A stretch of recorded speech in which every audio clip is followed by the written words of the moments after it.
Hi, everybody. Welcome to Pace Studio on the Road. We're here in the Napa Valley at Dos Colinas, the Hills Family Estate. Thank you guys so much for hosting. And we are live right now with Cacique Torcido. Thank you so much for joining us. Thanks for having us. It's a pleasure. Yeah. So we're about to share your music with our audience right now. There's 4 songs coming up. What's happening first? We're going to start with a song called Hay que seguir, which means we must keep going.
Cacique Torcido, we appreciate you guys coming here and creating this art in the most gorgeous setting I think I've ever been in my entire life.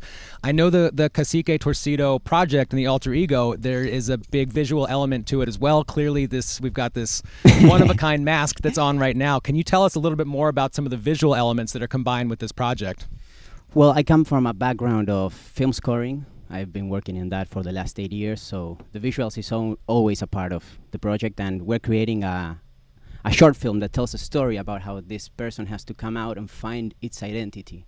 That's why I'm using the mask, because there's a part of us that doesn't have an identity, and we are used projections to find who we are. So it's about that search, who are we if we are not who we are? So Nice. Can you tell us a little bit more? I mean, this is amazing, dude. I'm going to keep on complimenting you guys the entire time. This Thank is you just so much. I would rather be no other place on earth than here right now. Same for us. Can you talk a little bit more about the collaboration with the what you do in film and TV with Gustavo Santaolalla, and what that collaboration looks like when you guys work together? Well, he's my mentor. He found me right after college, and he's the biggest Argentinian composer, and he's, a family already. So I've been working on several projects, The Last of Us, movies for Spielberg with Tom Hanks, a lot of big projects. And, this is part of me creating my own little project to start, and maybe hopefully someday reach his heights, of his career. But he's definitely an inspiration and my mentor. I'm so grateful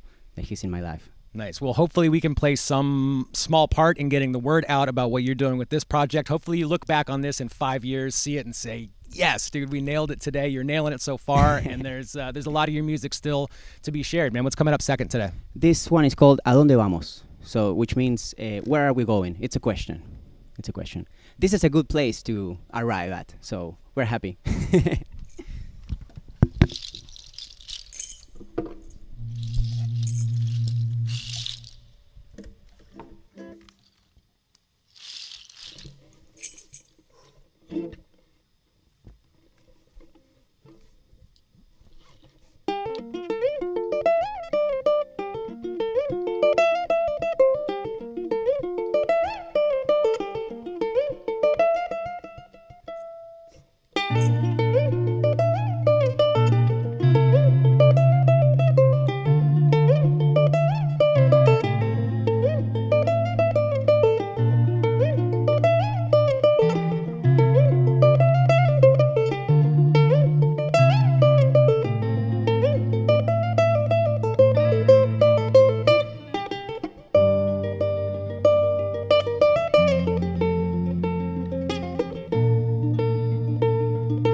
Thank you, man. It's beautiful.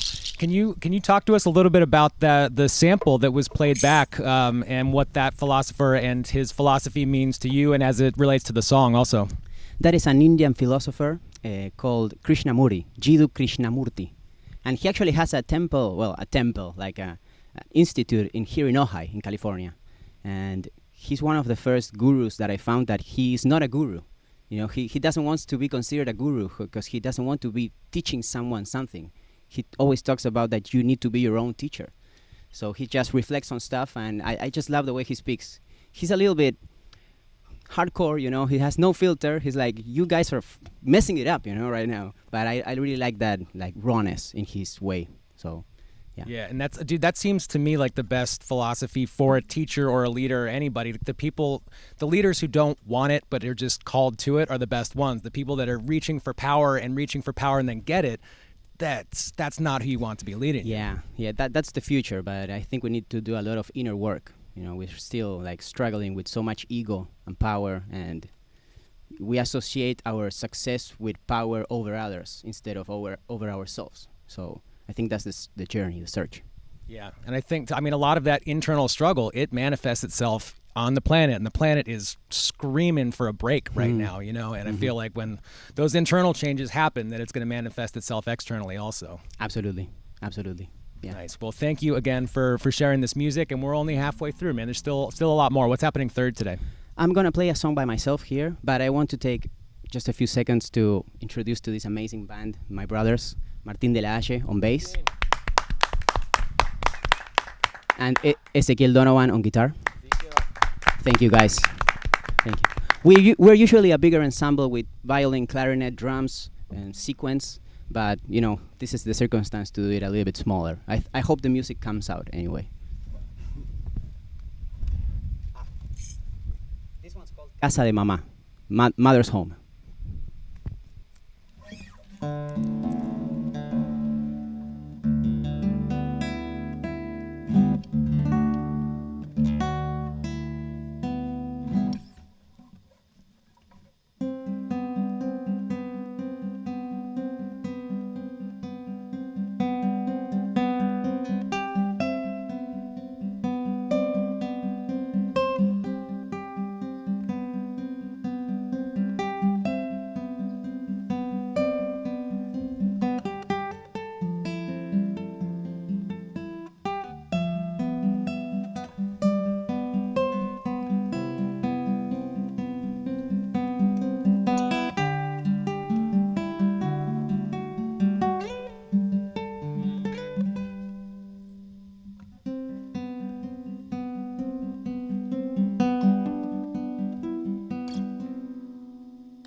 And this is beautiful. It's just perfect for this atmosphere. Thank you for kicking this session series off this way. I'm in a great mood, and that's because of you. That's because of all this, man. Everything here is just wonderful. There's grapes here that taste like melons. There's lemons that taste like oranges.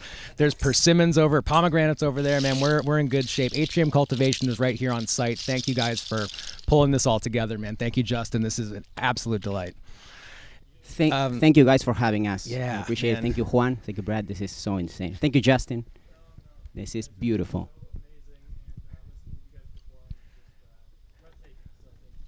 Thank you. Thank you. So we've got there's more coming up. I want to talk to you about the move. So you came. How long ago did you move to LA from Buenos Aires? I actually went to Berkeley first, to Boston. I lived there for 2 years, and then I moved here like 7 years ago already. So do you find the vibe of Buenos Aires versus the vibe of LA? Does it make its way? I mean, everything influences everything all the time, but do you find that it influences your music in a specific way, the location that you're at, or do you find like Juan Luque, Cacique, Torcido is always sounds the same regardless of the external circumstance? I think it's a search, it's a journey, and definitely LA helped me to connect with nature, especially. Not LA itself. I mean, it's pollution and chaos and a lot of stimuli, but the nature around it is just so inspiring. And I think here I learned to connect with different types of nature and the landscapes and the animals that live there. So yeah, definitely moving here helped. And my work with Gustavo, helped me find my inner voice, my own personality, which is always evolving. It's not like I arrived here and now I'm this. Like I'm doing a new album for Cacique that is all electric guitar and orchestra. It's all different. It's a different. It might not have this mask. It's about reinventing ourselves as artists and people and humans. Yeah. We're so happy to be a part of the reinvention. I mean, we're soaking all of this in and all evolving together right now. So totally delightful. And there's still one more of your songs to be shared with the internet. What's coming up last? One more. Sharing with the internet. I love it. This one is called Anicca. It's a word in Pali that means impermanence.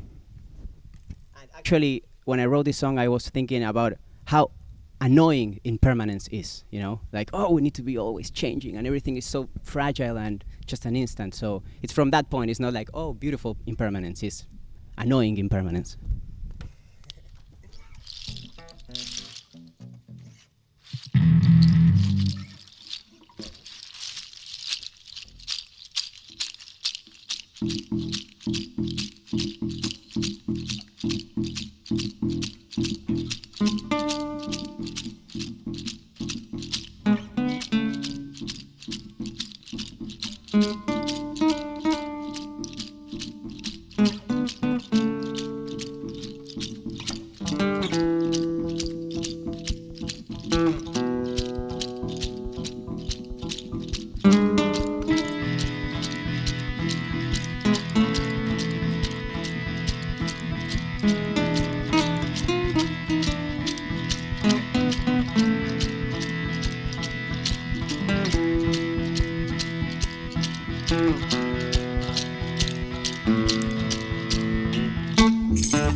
Cacique, Torcido, Juan, Martin, Ezekiel, thank you guys so much for coming and making this extra special for everybody. We appreciate it so much, and we'll continue to stay tuned with what you come up with next, and we'll keep crossing paths, man. Let's do this again in a year or whenever we're around each other next, man. This has been amazing. Thank you so much. I'm so grateful for the opportunity. I appreciate it. All right, man. We'll see you next time.